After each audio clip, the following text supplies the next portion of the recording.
Ah, dona Margarida, que saudade.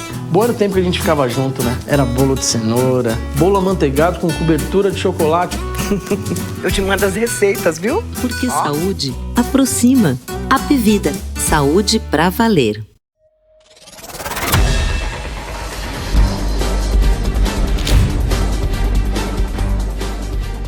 Ei você, leitor, leitora do Portal da Holanda, hoje, segunda-feira, meu dia favorito da semana. Vocês já sabem disso, porque toda segunda-feira eu digo a mesma coisa, né?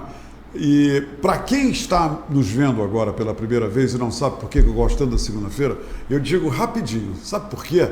É porque é quando tudo recomeça. É quando eu me sinto com todo o vigor e o entusiasmo para iniciar uma nova jornada formada por 5 dias, não é? E que eu fico muito alegre em poder reiniciá-la, principalmente porque todos os dias eu converso com alguém interessante, alguém diferente, alguém que vem aqui trazendo sempre boas novas, soluções, ideias e outros de áreas, por exemplo, da medicina, que trazem nortes, né? Dizendo, olha, faz isso, faz aquilo, previne. Entenderam? Por isso que eu estou muito satisfeito. E hoje eu recebo uma pessoa que tem 3 significados para mim. Romero Reis. Romero Reis, nós iniciamos a nossa jornada fraterna, a nossa jornada de amizade, justamente através da amizade. Nos tornamos amigos, aí em seguida eu passei a conhecer um outro Romero, o Romero empresário. Ele é um grande empresário em Manaus, de muito sucesso, de uma empresa que tem uma enorme atividade na cidade de Manaus, a RD Engenharia, e também é político. O Romero foi, agora nas últimas eleições, ele foi candidato à prefeitura de Manaus. E é com ele que eu vou conversar. Mas, tem uma outra coisa sobre o Romero que é importante. Ele foi o presidente do CODESE. Isso talvez não signifique nada para muita gente que está nos ouvindo agora, mas ele está aqui justamente para isso, para nos dizer o que é o CODESE e por que eu acho tão importante ele ter sido o presidente do CODESE, que é uma instituição amazonense e que vocês precisam saber a respeito. Romero, você já viu que eu estou satisfeito em recebê-lo, né? Que bom que você está aqui, que bom recebê-lo, que legal você estar na minha casa, porque a minha casa sempre será a sua casa também, Romero. Eu não Seja tenho bem-vindo. dúvida nenhuma, Humberto, dizer que é uma enorme satisfação vir aqui, poder falar com você de coração aberto, mostrando que pode ser empresário, pode ser pessoa que acredita que a política é um instrumento de transformação, e como amigo, né? Então, para mim, o que eu me enxergo é que somos todos iguais, não há personagem. E poder debater isso com você, que é uma das pessoas mais inteligentes aqui do nosso estado e do Brasil, né? É uma satisfação enorme e a gente tem certeza que vai ser uma jornada muito agradável, falando dos problemas, mas acima de tudo, falar que tem solução. Romero, obrigado. Romero, me diz uma coisa. A primeira pergunta que eu quero fazer a você, eu estou com essa pergunta engatada aqui, feita uma espinha de tambaqui na minha garganta. É o seguinte, eu tenho tido, durante toda a minha vida, o privilégio de visitar outras cidades, mundo afora, e para algumas dessas cidades eu retornei, quer dizer, eu fui num ano, 2, 3 anos depois eu voltei para essa cidade. E eu percebo uma coisa quando eu visito essas cidades mais de uma vez. Eu vou lá e vejo tudo funcionando direitinho, Romero. Os ônibus, né? Tá tudo ali acontecendo nessa cidade. Você percebe que a vida tem um ritmo natural nessa cidade. Aí eu volto 2, 3 anos depois, Romero, está tudo funcionando direitinho nessa cidade. O ritmo continua, ou melhor, ou igual àquele ritmo que eu conheci há 3 anos. Aqui em Manaus. Romero, aqui em Manaus, eu não consigo me conformar em ver coisas no mesmo ritmo, só que precisam ser corrigidas, coisas que levam a população a desfrutar um nível de qualidade de vida lá embaixo, até porque eu começo a comparar com essas outras cidades. E essas coisas se repetem, se repetem, se repetem. Romero, vai começar o período de eleição para o ano. E eu aposto o que você quiser, que eu vou voltar a tratar com os candidatos de problema de transporte coletivo, saúde, problema nas escolas, problema de buraco.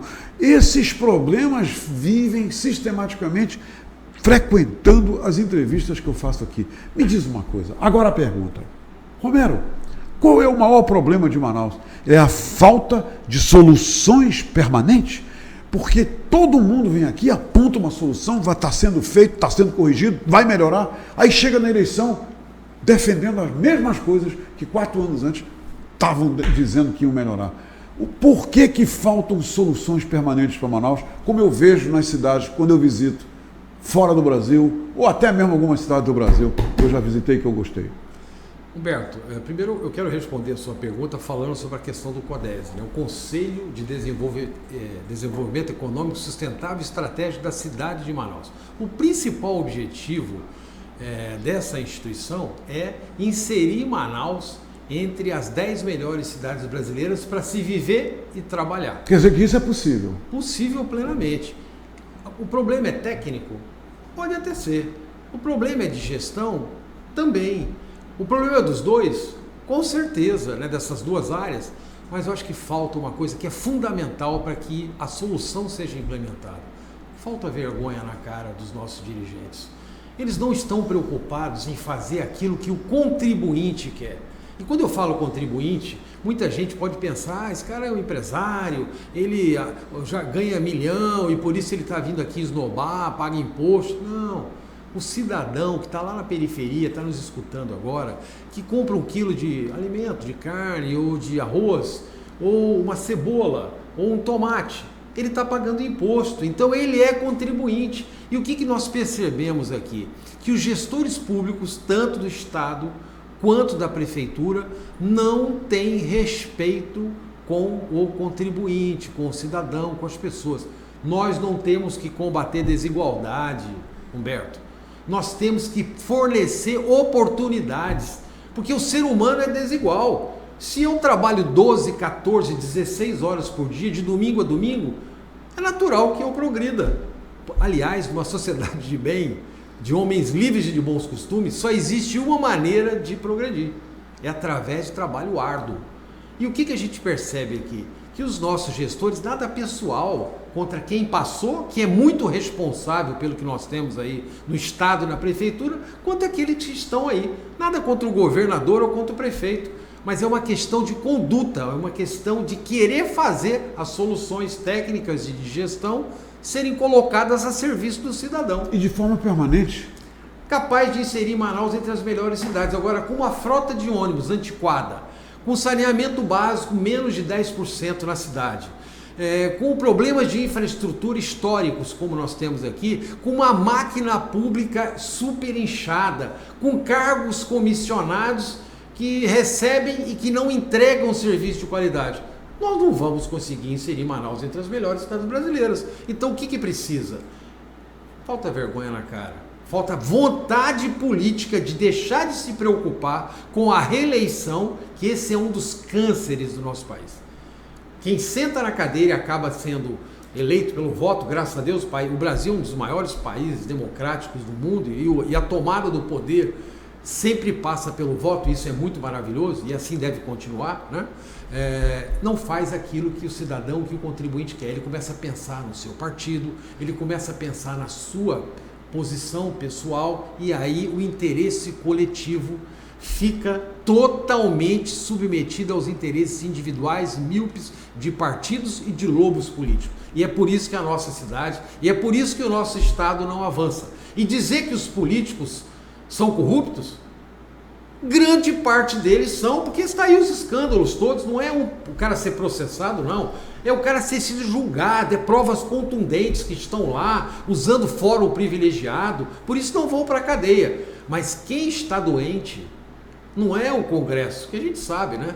Tem várias músicas aí, né? Lembra do Lula? São 300 picaretas com anel de doutor. O Lula falando, como é que chama? Paralamas de Sucesso, sim, na época, né? Décadas atrás, falando isso uma frase do Lula, e depois ele se revelou aí, né, naquilo que a gente já sabe. Então, a sociedade está doente, ela precisa se tratar, ela precisa se reinventar, e isso passa por usar bem o seu voto. Na hora de você votar é uma importância capital, tá? Não estou aqui falando como político, não, estou aqui falando como cidadão. As pessoas têm que conhecer a história de vida de quem se coloca lá para servir a população, quais as suas reais intenções, porque tem muita gente nova que está querendo entrar na política, e a diferença dele, desses novinhos, e daqueles que já estão lá, que nós sabemos que são pilantras, é uma só. É porque os pilantras têm mandato, alguns deles. E muita gente novinha que fica até se colocando como franqueado master do presidente da República, por exemplo, né? Não tem a menor solução para os graves problemas que nós enfrentamos. Não está preocupado no coletivo, está preocupado com a sua posição pessoal. Isso não vai resolver os nossos graves problemas. Romero, durante a grande cheia que nós tivemos recentemente em Manaus, eu vi você lá na área da enchente fazendo uma declaração que eu disse para mim mesmo, quando eu entrevistar o Romero, eu vou perguntar mais sobre isso. Romero, você falou, vocês estão vendo essa cheia aqui? Olha aqui, está aqui, a cidade está inundada, o centro de Manaus está inundado, e olha, há uma solução, porque a tubulação aqui, as saídas e entradas das galerias e tudo. E outra coisa, são galerias ainda dos ingleses, nada foi feito, tudo continua igual, desde que os ingleses começaram aqui no início do século passado. Então o que eu vi foi o seguinte: Romero, você claramente está dizendo para todo mundo, isso aqui enche desse jeito, está desse jeito, porque nunca foi introduzida uma outra solução, e existem soluções. Foi isso que você quis dizer? E que soluções são essas para evitar aquilo lá, aquela alagação toda no centro? Uma coisa é você ser curioso, né, e falar sobre algum assunto. Outra coisa é você ter bagagem técnica. Na área da infraestrutura, modéstia à parte, eu passei por excelentes escolas, né? Você é engenheiro civil por formação, não é? Eu sou engenheiro de fortificação e construção. É um título do IME, do Instituto Militar de Engenharia, que vem desde a época do Império. Mas perante o CONFEA, o Conselho Federal de Engenharia e Agronomia, é a mesma resolução, as mesmas atribuições do engenheiro civil. Na prática, eu sou como engenheiro civil. Claro. E sabe por que eu acho que isso que eu vou dizer agora não é rasgação de seda? Sabe por que eu acho você um dos homens mais inteligentes e com maior bagagem cultural e de conhecimento que você possui? Porque você teve o privilégio de visitar vários países. E quando você faz isso, você cria referências. Então, o que eu disse lá nessa entrevista, questão de uns meses atrás, aquilo não brotou na minha mente. Se você for em Amsterdã, por exemplo, eu não conheço Amsterdã, mas lá tem um sistema de canais, né? A Holanda, de uma maneira geral, é conhecida como Países Baixos, porque ela está até abaixo do nível do mar, e ela consegue manter terras sem a inundação. Por quê? Ela fez um sistema de comportas, com bombeamento, e isso é o que precisa ser feito aqui na cidade de Manaus. Eu apontei o problema e dei a solução. Primeiro, tecnicamente, nós precisamos fazer um sistema de comportas. Quando o Rio Negro começar a ter cota maior do que o fundo das galerias, que naturalmente invadiria, a água do rio vai invadir a área urbanizada, especialmente ali do centro, a comporta vai barrar. E as águas que forem coletadas na área urbana do centro, na bacia ali do centro, elas vão ser colocadas no rio através de um sistema de bombeamento. Isso já existe em vários locais, em várias cidades do mundo. Nova Orleans é uma cidade que tem isso. Teve um problema, chegou lá o Katrina e devastou as comportas, inundou muito, mas depois se restabeleceu o sistema e voltou tudo. E digo mais, essa é a solução, é uma solução de engenharia e deve custar alguma coisa entre 50 e 100 milhões. Ok? Isso para trazer perenidade de convivência no centro, sem estar sujeito ao que ocorre todo ano. Inunda o centro e a prefeitura, o estado investe lá em maromba, em madeira, contenções, sem estação, sem nada, obras emergenciais. Exato. Entendeu? Exato. E todo ano aquilo virou uma indústria. É verdade. Então, que se a gente economizasse... E não só na cidade de Manaus, né? Isso é geral em todo o interior. É gestão. Se você pegar hoje, Manaus deve ter ainda aí uns 9 mil cargos comissionados. Eu fico arrepiado de saber que na Casa Civil e na Casa Militar ainda tem quase 1.000 pessoas lotadas lá. Nem fisicamente você não consegue colocar isso lá. Quanto precisaria ter na Casa Civil? E esses são cargos comissionados, Cargos são pessoas que não são concursadas. Não. E é necessário ter cargos comissionados? Sim. A cidade de Manaus precisaria ter alguma coisa em torno de 500 cargos comissionados. Não quase 10.000 como acontecia na gestão passada ou como acontece ainda na gestão atual. Então, não é pessoal. É questão de posicionamento técnico, de respeito com o dinheiro do contribuinte, porque nós queremos inserir Manaus entre as melhores cidades para se viver e trabalhar. Nós só vamos conseguir isso antes de Florianópolis, antes de Curitiba, antes de São Joaquim da Barra, onde eu tive o privilégio de nascer. Como? Ribeirão Preto, como é que nós vamos? Campinas, como é que nós vamos conseguir colocar Manaus melhor do que essa cidade? Com rankings sérios. Não são com rankings comprados. Claro, claro. É através de gestão. Quer dizer, isso é possível. É possível, não tenho dúvida. Não vai ser num mandato. Não vai ser, E não claro. precisa de reeleição. Aquele papo que muita gente fala, não, o mandato é muito pouco, fica aí. Tudo conversa fiada. O que nós precisamos fazer, sabe o que é? Um plano estratégico, um plano de Sem Estado. solução de continuidade. Sem solução de continuidade. Pode ser Deus me livre e guarde, mas pode ser um cara de esquerda ou de direita, que sempre seja alguém de direita e que tenha bons costumes. Mas independente do tempero político, a pessoa vai seguir aquilo que está traçado. Isso vai fazer com que, ao longo de 4, 8, 10 anos, você mude e transforme a cidade. Romero Reis, me diz uma coisa. Essa questão agora envolvendo o deputado federal Marcelo Ramos. De repente, a culpa da aprovação desse dinheiro todo para o fundão, a culpa é do deputado porque se aproveitou de uma manobra e foi aprovado, os deputados não sabiam. Qual é a leitura que você tem de tudo isso que está acontecendo, como político?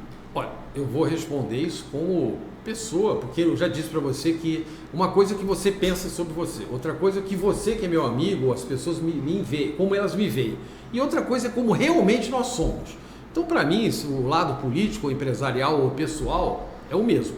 Eu sou o Romero que está aqui, numa pescaria, num campo de futebol, trabalhando na igreja. A minha conduta é uma só. A culpa desse problema que aconteceu lá é do Congresso. Dizer que foi o Marcelo Ramos, que agora o presidente pode vetar, eu espero que o presidente vete, porque é uma vergonha o Congresso aprovar um fundo eleitoral e partidário, alguma coisa em torno de 6 bilhões, 5,7. Nós estamos saindo de 2, na eleição anterior foi 1,7, na eleição de 2018, 2 bi, e agora está indo para quase 6 bilhões. Tu já pensou como é que é que farra é essa? Esses 6 bilhões, nessa fala eu tenho que concordar com o presidente. Na mão do Ministério de Infraestrutura, na mão do ministro Tarcísio, asfaltaria de qualidade o Brasil todo.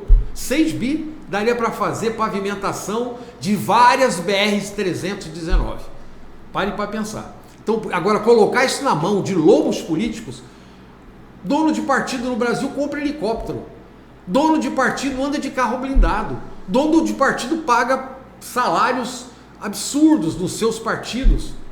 Pode, está na lei, né? E depois ele vai fazer campanha pegando esse fundo e colocando lá serviço de laranjas e tudo mais, ou seja, me desculpe, a culpa disso são dos parlamentares, dos deputados e senadores que têm assessorias jurídicas capacitadas, tem verba de gabinete para mantê-los informados. Então ele dizer lá que ele votou sem saber, ou ele é incompetente, que deveria saber, e a população não pode mais votar. É um absurdo achar que nós temos que acreditar nisso, não é, Romero? O povo tem que acreditar nisso. Desculpe, a responsabilidade é de quem votou. Agora, cabe ao presidente da República, eu espero, tá? Faço até um apelo a ele aqui agora, que ele vete essa excrescência, porque 6 bilhões de reais na saúde, na educação, na infraestrutura do país, em portos, em aeroportos, em estradas, vai permitir que a gente crie um ambiente de negócios adequado e que vai inserir o Brasil, assim como nós queremos inserir Manaus, entre as 10 melhores cidades para se viver e trabalhar, o estado do Amazonas como um dos melhores, entre os 5 melhores estados brasileiros. Nós queremos que o Brasil não esteja mais entre os 8, ou 10, ou 14, como ele está a posição 14º hoje. Nós queremos que o Brasil esteja entre os 5 maiores países do mundo, Admito que momentaneamente o Brasil possa perder para os Estados Unidos, para a China, talvez para a Alemanha, já não se justifica mais. França, Reino Unido, tá de brincadeira? O Brasil é um país de 210 milhões de habitantes, um continente imenso aqui, um território imenso, uma frente para o mar enorme, mais de 8 milhões de quilômetros, né? O Brasil, com as terras agriculturáveis do Brasil são fantásticas, nós conseguimos ter 2 safras, o agronegócio, nós alimentamos o mundo através das nossas terras, né? E admitir que o Brasil não esteja entre as 5 maiores economias do mundo é um absurdo. Eu não posso perder a oportunidade de sempre deixar registrado isso. Falta o quê? Vergonha na cara dos gestores de fazer o recurso público ser aplicado corretamente. Romero Reis, muito obrigado pela entrevista. Já? Eu sempre... Já, você está vendo? Poxa. Eu gosto muito de conversar contigo, de te entrevistar. Muito eu queria obrigado. falar sobre o impeachment, sou contra, né? O impeachment está sendo banalizado, eu queria falar de voto impresso. Nós vamos marcar outra entrevista e falar sobre tudo isso. Vamos lá. Voto impresso, impeachment, tudo. Nós amamos essa cidade, desejamos que ela esteja entre as melhores e parabéns, porque você é um instrumento de transformação da nossa cidade. Obrigado, Romero. Deus te abençoe. A você também, meu amigo. Gente, por hoje é só. Amanhã a gente volta aí, tá? Ah, dona Margarida, que saudade. Bom era o tempo que a gente ficava junto, né? Era bolo de cenoura, bolo amanteigado com cobertura de chocolate. Eu te mando as receitas, viu? Porque saúde aproxima. Apvida, saúde pra valer.